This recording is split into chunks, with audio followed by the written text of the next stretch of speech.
નમસ્કાર, લોકમંચમાં હું પિનલ આપનું સ્વાગત કરું છું. વાત કરી રહ્યા છે આજે ઈરાન ઇઝરાયલ વચ્ચે જે યુદ્ધ જોવા મળી રહ્યું છે ને, ઘણા વર્ષોથી આ બંને દેશો વચ્ચે ક્યાંક આ પ્રકારની પરિસ્થિતિ તો જોવા મળતી હતી, પરંતુ પાછલા બારણે અને ક્યાંક ધીમે ધીમે એકબીજાની અંદરો અંદર ક્યાંક ને ક્યાંક હંમેશાથી આ બંને દેશો લડતા આવ્યા, પરંતુ હવે જે આ યુદ્ધ છે એ યુદ્ધ ખૂબ જ ઉઘાડા બારણે થઈ રહ્યું છે. દુશ્મની હવે શેડો વાર એટલે કે પડદા પાછળ નથી, પરંતુ પોતાની સામે આ યુદ્ધ જોવા મળી રહ્યું છે. અને હવે મિસાઇલો જે છે તે સરહદો સુધી સીમિત નથી રહી, પરંતુ તેનાથી આગળ વધીને ક્યાંક હવે બંને દેશોની અંદર ફેંકવામાં આવી રહી છે, અને જેની અસર હવે તમામ દેશો પર જોવા મળી રહી છે. કારણ કે ઈરાન અને ઇઝરાયલ બંને દેશોની વાત કરીએ તો એક બાજુ ઇઝરાયલ અત્યાધુનિક ટેકનોલોજીનો હબ છે, આયર્ન ડોમ છે, અને બીજી તરફ આપણે ઈરાનની વાત કરીએ તો એ મિસાઇલોનો રાજા છે. અને એટલા જ માટે આવી બે શક્તિઓ જ્યારે પણ યુદ્ધમાં આવે ત્યારે ચોક્કસથી તમામ દેશો પર તેની અસર ચોક્કસપણે જોવા મળતી હોય છે. અને આજે વાત એ છે કે ભારત પર તેની કેટલી અસર જોવા મળે છે.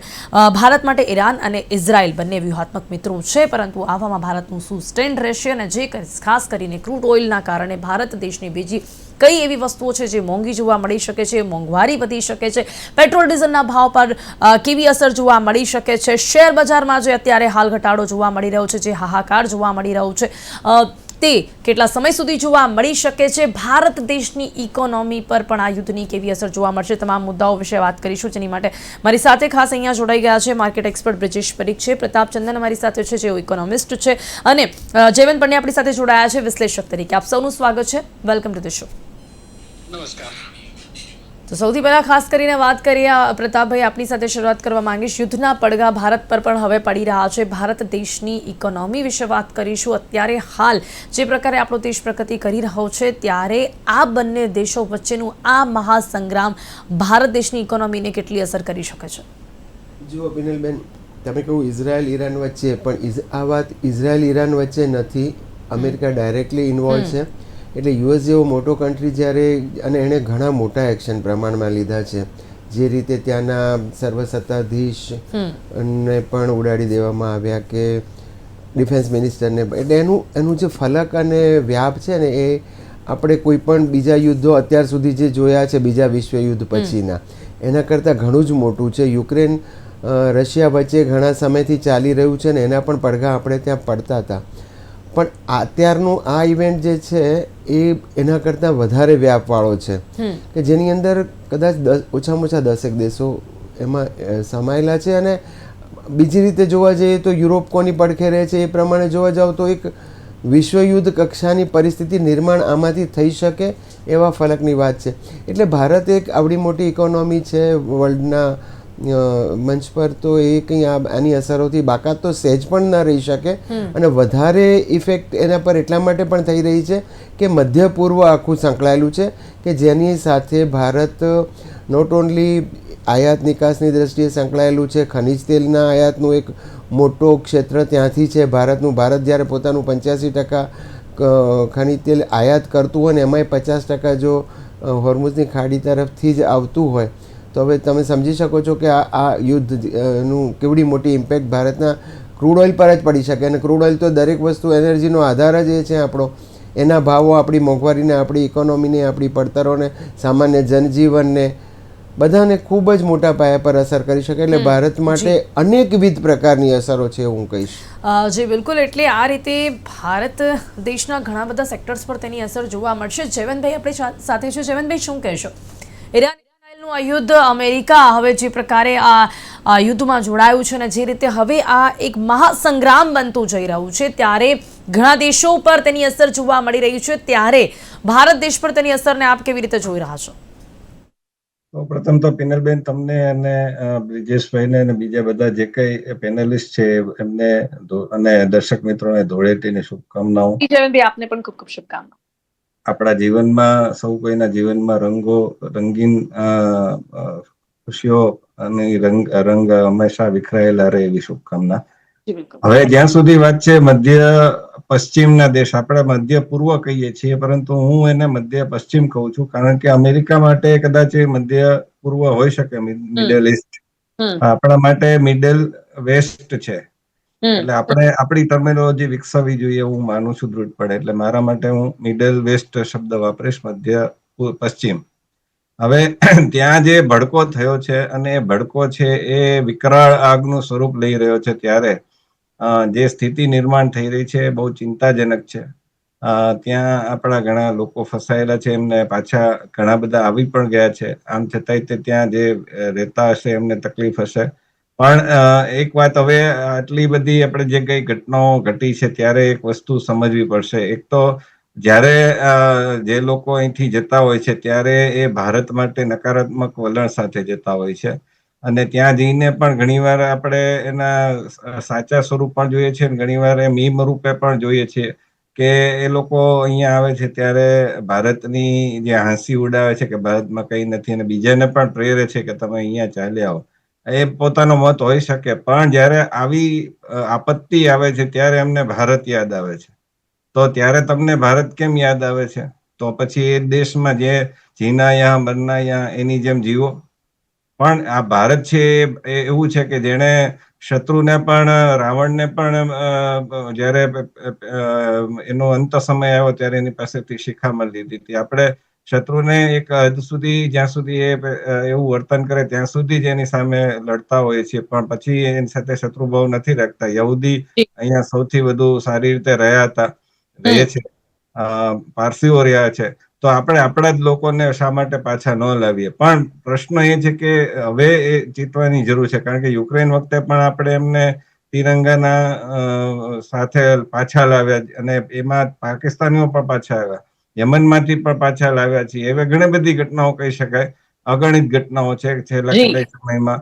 પણ પ્રશ્ન એ છે કે હવે આપણે જે લોકો ત્યાં રહે છે વિદેશોમાં, એ લોકોએ ખાસ ચેતવાની જરૂર છે કે ભારત જ્યારે તમને સલાહ આપતું હોય ત્યારે એને અનુસરો.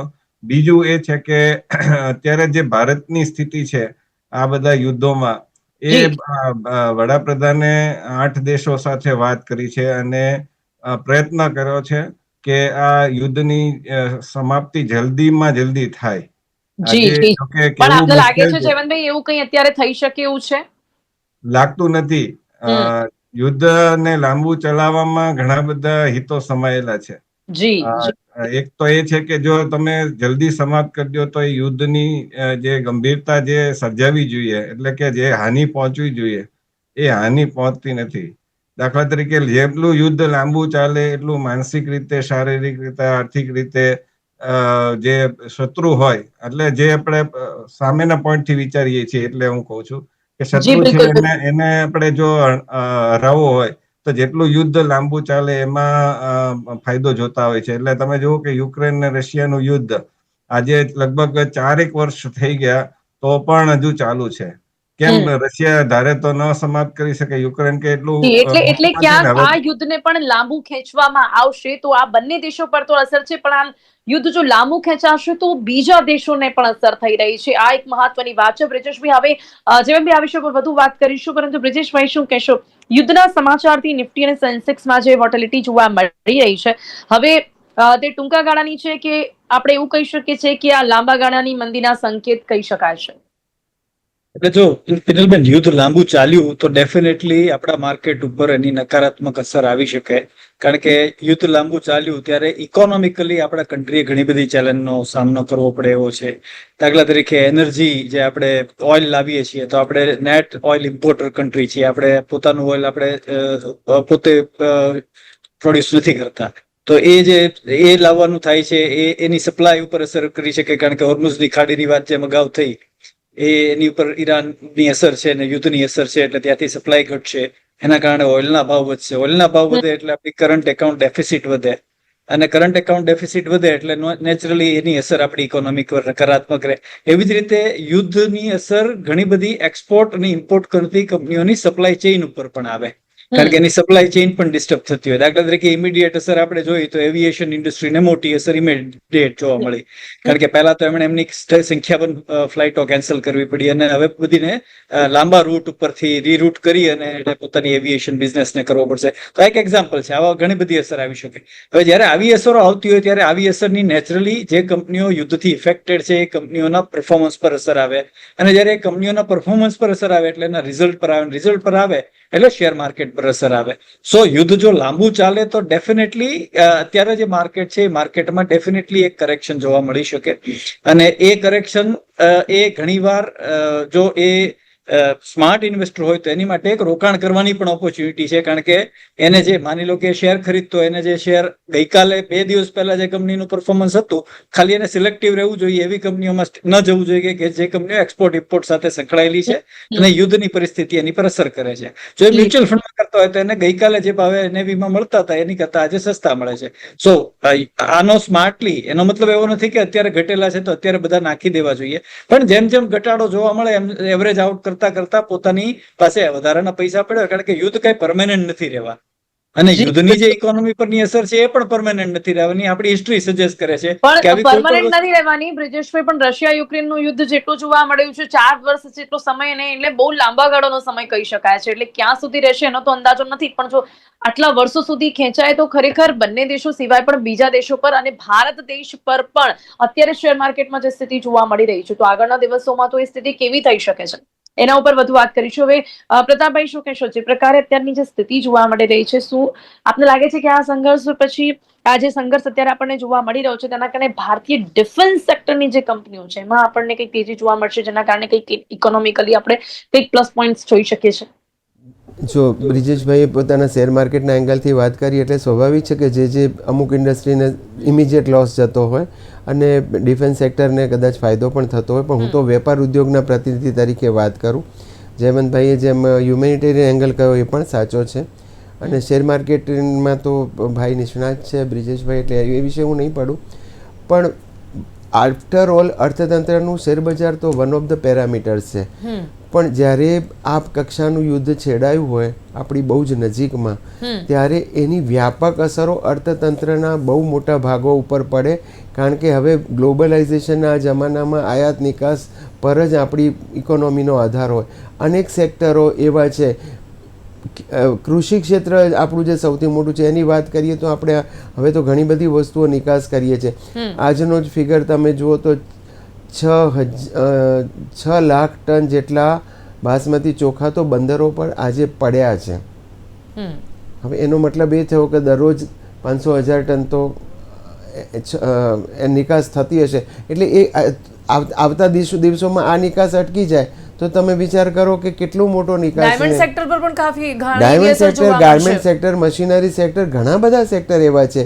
ઇવન ઓઇલ ડીકેક નિકાસ થતું હોય છે. આપણે તેલીબિયાના બહુ મોટા પ્રોડ્યુસર છીએ, ભલે તેલના આપણે ઇમ્પોર્ટર છીએ, પણ આપણા દેશમાં જે 250 લાખ ટન જેટલા તેલીબિયા પાકે એના જે ખોળ કહેવાય, ડીકેક કહેવાય, એનું બહુ મોટી માર્કેટ છે, ને એ બધું ફોરેનમાં જતું હોય છે. એટલે આપણી ઘણી બધી ઇન્ડસ્ટ્રીઓનું કોસ્ટિંગ ઇફેક્ટ અલ્ટિમેટલી તો આયાત નિકાસ પર હોય, અને એની વ્યાપક અસર આપણી જીડીપી પર, આપણી ઇકોનોમી પર, આપણી વેપાર ખાદ ઉપર બહુ જ વ્યાપક પ્રમાણમાં પડે. 4-4.5 વર્ષનો તમે દાખલો આપ્યો તો કહું છું કે આશા રાખી કે 6 મહિના ના ચાલે, અને બને એટલું બધાને સદબુદ્ધિ આવે, નહીં પણ 6 મહિના પણ ચાલે તો ક્યાંનું ક્યાં પહોંચે. આપણને અત્યારે છેલ્લા 4-5 દિવસમાં જ પણ અમુક સેમ્પલ તો આપણને મળી ગયા છે કે ક્રૂડ તેલ 8-9% વધી ગયું, કે રૂપિયામાં ઘસારો જે પડ્યો આપણને, તો હવે રૂપિયો 1% મોંઘો થાય તો આપણી નિકાસમાં તો આપણને કદાચ વધારે, પણ આયાતવાળાની શું હાલત થાય. જી બિલકુલ. અને ઓવરઓલ આપણી ઇકોનોમી, મોંઘવારી, દરેક વસ્તુ પર એની ઇફેક્ટ પડે.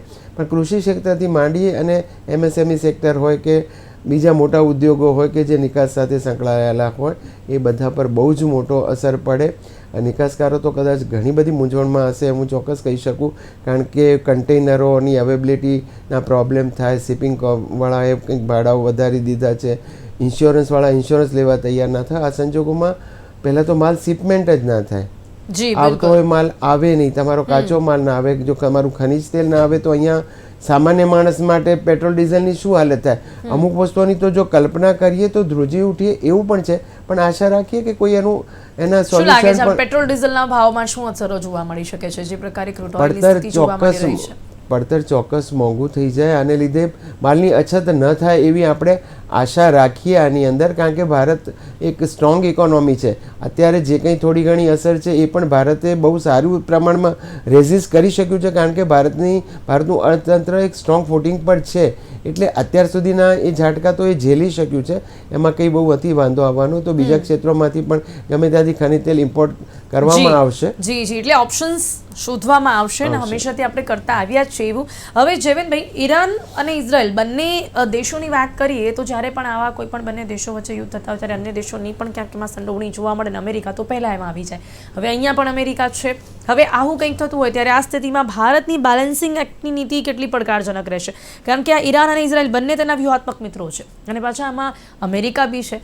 તો ભારતની બેલેન્સિંગ એક્ટ નીતિ માટે શું કહેશો? ભારત એની સંતુલન નીતિ માટે, ભારત એની, મારો અવાજ આવે છે? જી જી જી જી. ભારત એની વિદેશમાં સંતુલન નીતિ માટે સ્વતંત્રતા કાળથી જાણીતું છે. ભારત છે નામ સંગઠનમાં જોડાયું હતું, નોન એલાઇનમેન્ટ મુવમેન્ટ, બરાબર. એ પછી વચ્ચે અંશે આપણે સોવિયત સંઘ તરફ ઢળ્યા. નરેન્દ્ર મોદીના કાળમાં પણ આપણે ટ્રમ્પની સાથે જ્યારે બગડ્યું ત્યારે રશિયા તરફ વધારે ઢળતા દેખાયા. પણ પછી પાછું આપણે વેપાર સમજૂતીની જાહેરાત થઈ, જોકે હજી એની પર સંધિ પર હસ્તાક્ષર નથી થયા, એ જુદી વાત છે. પણ આપણે કેનેડા સાથે પણ સંબંધો સુધારી લીધા છે, આપણે ચીન સાથે પણ પ્રમાણમાં સંબંધો સુધારી લીધા છે. આપણે રશિયા સાથે તો છે જ, એ સાથે બ્રિટન હોય એટલે કે યુકે હોય કે જર્મની હોય, EU હોય, યુરોપિયન યુનિયન, આ બધા સાથે આપણે ઘણા જે વેપાર સમજૂતીઓ કરી છે એ બતાવે છે કે આપણી જે વિદેશ નીતિ છે વેપાર આધારિત છે અને કોઈ પૂર્વગ્રહ કે કોઈ એક તરફ ઢળી પડવું. એટલે ટ્રમ્પભાઈને કેમ આપણી માટે વેપાર નીતિ 50%માંથી 18%ની જાહેરાત કરવી પડી, એનું કારણ એ જ છે. અને સાથોસાથ જ્યાં સુધી પેલેસ્ટાઇનનો પ્રશ્ન હોય તો પેલેસ્ટાઇન પણ કહે છે કે વડાપ્રધાન નરેન્દ્ર મોદી જે આ પ્રશ્નનો ઉકેલ ઇઝરાયલને પેલેસ્ટાઇનનો લાવી શકશે. યુક્રેન ને રશિયાનો પ્રશ્ન હોય તો પણ એમાં આશા દેખાડવામાં આવે છે કે વડાપ્રધાન નરેન્દ્ર મોદી એમાં, અને વડાપ્રધાન હું કહું છું એટલો અર્થ એ કે ભારત, આપણે વડાપ્રધાન આપણા લોકોએ બધાએ ચૂંટ્યા છે ને બહુમતી આપી છે એટલે એનું નામ લઈએ છે. એટલે ભારત છે એ આ કરી શકશે એવી સ્થિતિએ અત્યારે પહોંચ્યું છે. તો જ્યાં સુધી ઈરાન ને ઇઝરાયલની વાત છે તો ઈરાન આપણું મિત્ર છે એમાં ના નહીં, પરંતુ કેટલીક બાબતોમાં આપણે સ્પષ્ટતા કરવી જરૂરી છે કે જ્યારે ભારતને જરૂર પડી છે એવા કાળે 1965 નું યુદ્ધ હોય, 1971 નું યુદ્ધ હોય, એવા સમયે ઈરાને પાકિસ્તાનને સાથ આપ્યો છે. ઇવન ઓપરેશન સિંદૂરમાં પણ એમ કહેવાય છે કે ઈરાને પાકિસ્તાનને સાથ આપ્યો છે. કાશ્મીરની બાબત હોય તો ઈરાન જે પાકિસ્તાનની પડખે હોય છે. એ મુસલમાનના જે નામે કાશ્મીરમાં ભારત વિરોધી રાગ આપે છે. એવી ઘણી બધી આપને લાગે છે બાબતોમાં કે આ બેઝ ઉપર જયવંતભાઈ ભારત કોઈ સ્ટેન્ડ લઈ શકે છે? ભારતે સ્ટેન્ડ લીધું જ છે ઓલરેડી. ચાબહાર પ્રોજેક્ટ છે, યુદ્ધ શરૂ થયું એ પહેલા જ આપણે બજેટમાં જાહેરાત કરી દીધી કે આપણે હવે એને હમણાં અટકાવી દઈએ છીએ. બીજું કે ઇઝરાયલમાં જે યુદ્ધ શરૂ થયું એના 1-2 દિવસ પહેલા જ વડાપ્રધાન નરેન્દ્ર મોદી ઇઝરાયલમાં હતા, એની સંસદમાં હતા. સંસદમાં ઉભા રહીને એમણે કહ્યું છે કે અમે હમાસના આક્રમણ મુદ્દે એકદમ મજબૂત રીતે ઇઝરાયલ સાથે છીએ. અને એ વાત ઉપર એ લોકો એટલા બધા ખુશ થઈ ગયા કે મોદીના સૂત્રો ત્યાં પોકારી ઉઠ્યા. એટલે કહેવાનો અર્થ એ છે કે આપણે જયારે ત્રાસવાદની વાત આવે છે ત્યારે સ્ટેન્ડ લઈએ છીએ. હવે એ નીતિ હવે આ અપનાવી લીધી. બધામાં અમેરિકાનું સ્ટેન્ડ આવનારા દિવસોમાં શું રહેશે જયવંતભાઈ? અમેરિકા છે એને ઈરાન ઓબામા કાળથી એને રસ છે કે ઈરાન છે ઝૂકી જાય, કારણ કે ઈરાન એકમાત્ર દેશ હતો. સાઉદી અરેબિયા, યુએમાં તો આપણે જોઈએ છે કે એને વાયુ મથકો બનાવી લીધા છે વાયુસેનાના. એવી રીતે ઈરાન છે મચક નહોતું આપતું, એટલે ઈરાનને ઘણા વખતથી અમેરિકાની આંખમાં ખૂંદતું હતું. એટલે જ્યાં સુધી ઈરાનમાં એવી સત્તા ન આવી જાય કે જે અમેરિકાને અનુકૂળ હોય, એ પછી ભલે કટ્ટર હોય કે નરમ હોય, એનાથી કોઈ ફરક નથી પડતો. તો એવી સત્તા લાવવા માટે એ પ્રયત્ન કરશે. અને ડોનાલ્ડ ટ્રમ્પને એના ઘણા બધા કારણો છે કે એપ્સ્ટીન ફાઇલ હોય કે પછી નવેમ્બરમાં આવી રહેલી મધ્ય અવધિ ચૂંટણી હોય, એવા ઘણા બધા એના કારણો છે. એની લોકપ્રિયતા જે રીતે આ બધું ટેરિફનું કરતા હતા તો અમેરિકામાં પણ મોંઘવારી નડતી હતી, તો એ બધાના કારણે એની લોકપ્રિયતા પણ ઘટતી હતી. એટલે એવા ઘણા કારણો છે જેના લીધે ઈરાન સામેનું યુદ્ધ, કારણ કે તમે જોશો ને તો છેલ્લા કેટલાક વખતમાં અમેરિકાએ જે પ્રકારનું વેનેઝુએલામાં કર્યું, પછી ઈરાનમાં કર્યું, આ બધાના કારણે અમેરિકા, કારણ કે અમેરિકાની જનતા પણ એક અંશે યુદ્ધખોર છે, એને પણ રસ છે કે અમેરિકા છે પણ હવે આનાથી ફરીથી ક્યાંક મહાન અમેરિકી બને. ભારત અને અમેરિકાના સંબંધો પર પણ વધુ અસર જોવા મળશે. ચલો એના ઉપર પણ વાત કરીશું પ્રતાપભાઈ સાથે. બ્રિજેશભાઈ, હવે અત્યારે એવિએશન પેઇન્ટ્સ અને ઓઇલ માર્કેટિંગ કંપનીઓ એ પ્રકારના જે પણ શેર્સ છે તે શેર્સ પર આ સંઘર્ષની કેટલી વધુ અસર જોવા મળશે? અને ડેફિનેટલી એ ઇનડાયરેક્ટલી કંપની કેવું છે કે જે પણ એવિએશન પેઇન્ટ્સ અને ઓઇલ માર્કેટિંગ આ બધી કંપનીઓ પર અસર થાય એટલે ટેક્સટાઇલમાં પણ એની કંઈક વધુ ઇમ્પેક્ટ જોવા મળે. એટલે આજે તમે જે સેક્ટર કીધા, ઓઇલ માર્કેટિંગ કંપનીઓ છે, ટેક્સટાઇલ છે, એ બધી કંપનીઓ, એ સિવાયની કંપનીઓની વાત કરીએ તો આપણે જે એક્સપોર્ટ ઓરિએન્ટેડ કંપનીઓ હોય એ બધી કંપનીઓ ઉપર ડેફિનેટલી સપ્લાય ચેનથી માંડી અને બિઝનેસ માટેનો જે સેન્ટિમેન્ટ છે એ બધાની એની પર નકારાત્મક અસર પડવાની, જો આ યુદ્ધ લાંબુ ચાલ્યું તો. એટલે એની અસર શેર માર્કેટ પર ડેફિનેટલી આવવાની છે અને એ અસર માટે ઇન્વેસ્ટરોએ તૈયાર રહેવું પડે અને પોતાની સ્ટ્રેટેજી આપણે એઝ ઇટ ઇઝ છેલ્લા 1-1.5 વર્ષથી ટાઈમ કરેક્શનમાંથી પસાર થઈ રહ્યા છે. મતલબ શેર માર્કેટ છે એ કોઈ નથી એને મંદી એવી સ્ટ્રોંગ જોઈ અને નથી એને તેજી જોઈ. અમે અમારી ભાષામાં એને ટાઈમ કરેક્શન કહીએ કે for a long period of time share market ઉપર નીચે થયા કરે, પણ એક રેન્જ બાઉન્ડમાં થયા કરે. આપણે છેલ્લા 1-1.25 વર્ષથી માર્કેટને રેન્જ બાઉન્ડ જોઈ રહ્યા છે, કારણ કે માર્કેટને કંપનીઓના ફંડામેન્ટલ પરફોર્મન્સમાંથી એને કોઈ ડાયરેક્શન પકડવાની રિઝલ્ટ મળ્યા નથી. એવી એક્સપેક્ટેશન હતી કે હવે પછીના ક્વાર્ટરના રિઝલ્ટમાં એ થોડું વધારે સ્ટ્રોંગ બનશે. લાસ્ટ ક્વાર્ટરમાં એ બેટર હતા પ્રમાણમાં, એક્સપેક્ટેશનની લાઇનમાં થોડા બેટર હતા. હવે મળશે એવી જોવાની સંભાવના હતી. પણ હવે જ્યારે આ યુદ્ધનું પરિસ્થિતિ આવી ગઈ છે એટલે એ વળી પાછા એ સેન્ટિમેન્ટને અને ઓવરઓલ કોર્પોરેટ રિઝલ્ટ્સ ઉપર નકારાત્મક અસર આપશે. અને આજે અત્યારે જે ટાઈમ કરેક્શન ચાલી રહ્યું છે એ એમાંથી માઇનોર કરેક્શનમાં કન્વર્ટ થઈ શકે, ને વધારે લાંબુ ચાલે તો એક મેજર કરેક્શનમાં પણ કન્વર્ટ થઈ શકે. અને જો યુદ્ધ લાંબુ ન ચાલે તો એ માઇનોર કરેક્શન સાથે જ્યારે યુદ્ધની સમાપ્તિ પછીની જે નવી દિશા પકડે એમાં જો રિઝલ્ટ છે ઇમ્પ્રુવ થાય તો માર્કેટ છે એ આગળ ડાયરેક્શનમાં આવી શકે. પણ ઓવરઓલ માર્કેટ છે એ હંમેશા ઇકોનોમીને રિફ્લેક્ટ કરતું હોય.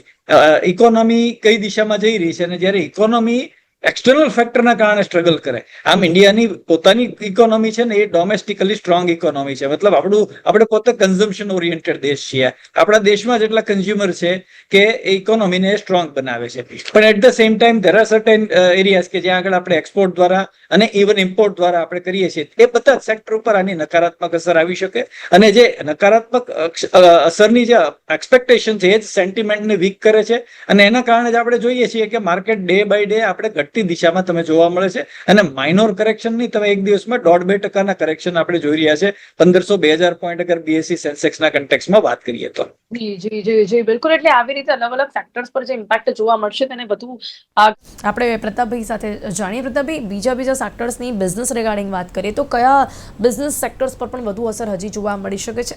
જે પ્રકારે અત્યારે જે પરિસ્થિતિ છે ત્યારે કયા બિઝનેસમાં આપણે વિકલ્પો શોધી લેવા પડશે?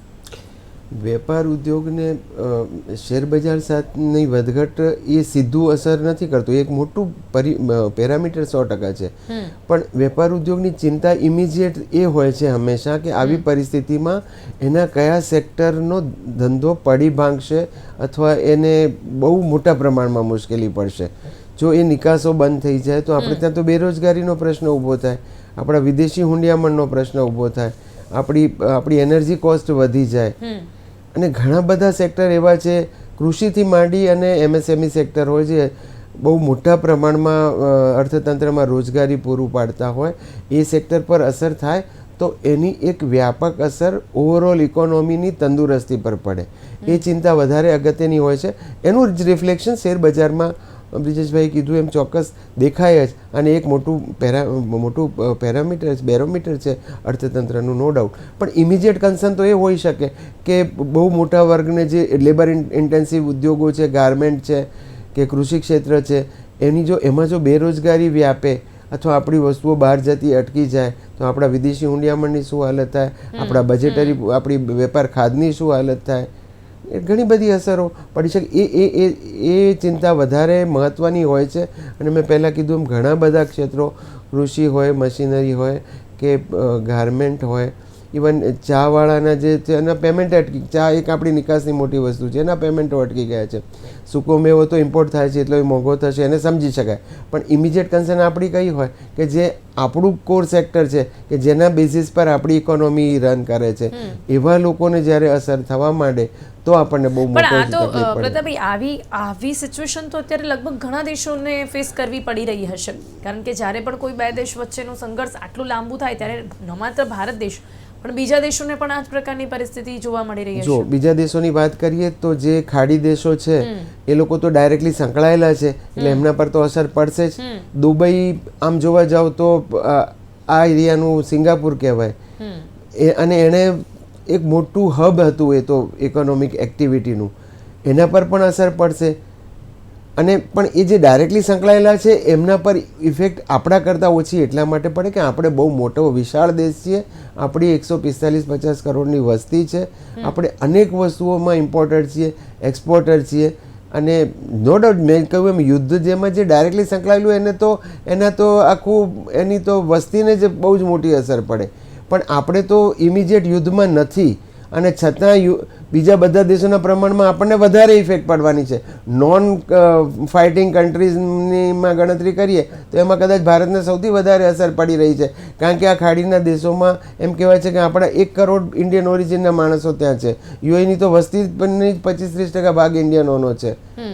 એટલે અને મેં કહ્યું એમ આપણી ઇમ્પોર્ટ જે ખનિજ તેલનો મોટો આધાર, આપણી એક્સપોર્ટનું એક મોટું સેન્ટર નોટ ઓન્લી ખાડી દેશો પણ યુરોપમાં અને અમેરિકામાં જવાનો રસ્તો ત્યાંથી પસાર થાય, એટલે એ બધાને કારણે આપણી આયાત નિકાસ પડતર, આપણી મોંઘવારી, આપણી દરેક ક્ષેત્ર પર એની અસર પડે. જી. અને આ જે અસરો આપણને જોવા મળી રહી છે જયવંતભાઈ, તે જોતા અત્યારે આપને શું લાગે છે કે જે પ્રકારે તમામ દેશો વચ્ચેની પરિસ્થિતિ છે, વિશ્વભરમાં આ જે સંઘર્ષ છે એ સંઘર્ષ ક્યાંક ત્રીજા વિશ્વયુદ્ધમાં પરિણામમાં આવી શકે છે? તમને લાગે છે કે ક્યાંક આ શક્યતા છે કે ત્રીજે વિશ્વયુદ્ધની તરફ આપણે આગળ જઈ રહ્યા છીએ? ત્રીજું વિશ્વયુદ્ધ તરફ તો મને લાગે છે કે અત્યારે કહેવું તો બહુ મુશ્કેલ છે, પણ એમ છતાંય અવશ્યમ ભાવી એટલે કે એ થવાનું તો છે જ. ક્યારે થશે એની જે વિશ્વ છે એના ઉપર જ્વાળામુખી ઉપર બેઠું છે. એનું કારણ એ છે કે કોરોના સમયે જે પરિસ્થિતિ સર્જાઈ એ સ્થિતિ એવી સર્જાઈ છે કે મોંઘવારી વધી ગઈ છે. એમાં સતત યુક્રેન અને રશિયાના યુદ્ધ પછી એમાં ભડકો થયો, અને હવે આ જે ઇઝરાયલ ઉપર 7 ઓક્ટોબર 2003 એ આપણે ટર્નિંગ પોઈન્ટ યાદ રાખવો જોઈએ, અને બધાએ યાદ રાખવું જોઈએ કે ઇઝરાયલની જો સળી કરવામાં ન આવી હોત 7 ઓક્ટોબર 2023 ના દિવસે, હમાસે જે બર્બરતાપૂર્વક એ આક્રમણ આપણે ભૂલી જઈએ છીએ, પછી લેબેનોનમાંથી હિઝબોલ્લાએ કર્યું, આ બે વસ્તુ જો ન થઈ હોત તો કદાચ અત્યારે આ સ્થિતિ ન હોત, કારણ કે ઇઝરાયલ પાસે કારણ ન હોત. અને ઇઝરાયલને પછી એવું થઈ ગયું કે આ હવે આપણે એને સમાપ્ત કરવું જ પડશે, કારણ કે હવે એના નેતાન્યાહુએ પણ એક જૂના વિડીયોમાં કહ્યું છે કે અમે જે આરબ દેશો જે ત્રાસવાદી નીતિ અપનાવે છે જેની પાસે પરમાણુ શક્તિ છે એને અમે નાબૂદ કરી નાખશું. એટલે ઈરાન પછી પાકિસ્તાનનો પણ વારો હોઈ શકે છે, વારો છે. નેતાન્યાહુએ તો એવું કીધું કે અવર next target will be Pakistan after Iran. તો આ જો શક્ય થશે તો, અને ઓલરેડી પાકિસ્તાનમાં અત્યારે અફઘાનિસ્તાન ને પાકિસ્તાન પહેલેથી જ અફઘાનિસ્તાન પાકિસ્તાન તો પહેલેથી જ વાંચી રહ્યા છે, એમાં વધુ એક હજી આ કરવામાં આવી રહી છે. હવે આમાં હજી ચીન ને રશિયા કૂદ્યા નથી, એ લોકો રશિયા પોતે ઓક્યુપાય છે યુક્રેન સાથે. ચીનને આમાં તાલ જોવામાં રસ છે, કારણ કે આમાં અમેરિકાને પણ નુકસાન જઈ રહ્યું છે, સૈન્યની રીતે, આર્થિક રીતે, બધી રીતે. એટલે ચીન અને ભારત એવું છે કે બેઠા તમાશો જોવે છે, અને ભારત માટે એક રીતે સારું એ છે કે જે એક તરફ કટ્ટરતા નાબૂદ થઈ રહી છે, એક તરફ અમેરિકા પણ આમાં ઝંપલાયું છે, એટલે અમેરિકાને પણ અસર પડ્યા વગર રહે નહીં. ભારતને અસર પડશે પણ ચોક્કસથી સમય ઓછો છે. બ્રિજેશભાઈ, અંતમાં શું કહેશો? ઇન્વેસ્ટર્સ માટે આપની શું સલાહ છે? કોશિયસ રહેવું જોઈએ, ઉતાવળ ન કરવી જોઈએ, અને થોડી સ્પષ્ટતા આવે યુદ્ધની પરિસ્થિતિની ત્યાર પછી પોતાનું સ્ટેન્ડ લેવું જોઈએ. કોઈ પેનિક કરવાની કોઈ જરૂર નથી, પેનિક કરીને કોઈ રોકાણોને રિડ્યુસ કરી લેવાની કોઈ જરૂર નથી. આટલું ધ્યાન રાખવું જોઈએ ઇન્વેસ્ટરોએ. જી બિલકુલ. તો અત્યારે સમય અહીંયા સમાપ્ત થાય છે. બ્રિજેશજી, પ્રતાપજી અને જયવંતભાઈ, આપ સૌ અમારી સાથે ચર્ચામાં જોડાયા તે બદલ આપનો ખૂબ ખૂબ આભાર. Thank you so much. તો કાર્યક્રમમાં આજે ખાસ વાત કરી છે ઈરાન, ઇઝરાયલ, અમેરિકા અત્યારે જે પણ યુદ્ધ જોવા મળી રહ્યું છે આ ક્યાંક ને ક્યાંક મહાસંગ્રામ તરફ આગળ વધતું જોવા મળી રહ્યું છે. જેટલા લાંબા સમય સુધી આ યુદ્ધ ચાલશે તેવી જ વધારે અસરો તમામ દેશો પર જોવા મળશે અને એમાંથી જ કેટલી અસર ભારત દેશમાં થશે તેના વિશે ચર્ચા કરી છે. લોકમંચ કાર્યક્રમમાં અત્યારે બસ આટલું જ. ફરીથી મળીશું નવા વિષયની સાથે. ત્યાં સુધી રજા આપશો. નમસ્કાર.